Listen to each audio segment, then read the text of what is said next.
Pick up latte, pick up coffee here. So I ordered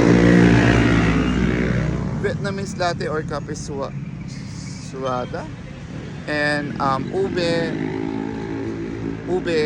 milk base. Yan. So ito po siya. Before we continue, please don't forget to like and subscribe to my YouTube channel, Jojo TV ETC. Kung masasabi mo marami kang order from pick up. Okay naman, ayos ang kita. Okay, shout out. Anong pangalan? See my orders, the ube. So ayan, tingnan nyo, sobrang linis silang gumawa. Oh. So ayan, tapos ipapak pa din na yan. Nice. Okay, nakuha ko na po yung coffee, pero tingnan nyo, hindi siya gaanong puno. Ayan o. So, parang ang daming space sa taas. So, ayan, yun lang naman.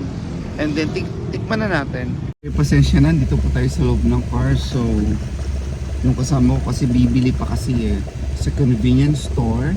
And then, matutunaw na yung yellow nito So, ganito po yung content niya, no? Kung makikita nyo po, hindi po siya puno yung content. Sandali. Ayan. Hindi po siya puno yung content. Sandali. Wait lang. Ayan. So, ayan, dahil may pasaway akong kasama. Diyos ko, kala ko nung tagal-tagal. So, eto, tingnan nyo yung dami niya. So, eto lang. So, tikman na natin siya kasi matutunaw yung yellow, so hindi natin matitikman yung totoong lasa niya. Hehe, halika na, tikman na natin to. Wow.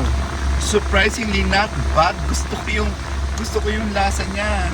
Bitter siya at matamis. Ito yung hinahanap ko. Masarap pala siya. Siguro yung may purpose kaya konti, pero hindi rin diba? Pero masarap siya, not bad. So, na-discover ko na naman to na Vietnamese latte. Coffee base po siya, ang sarap.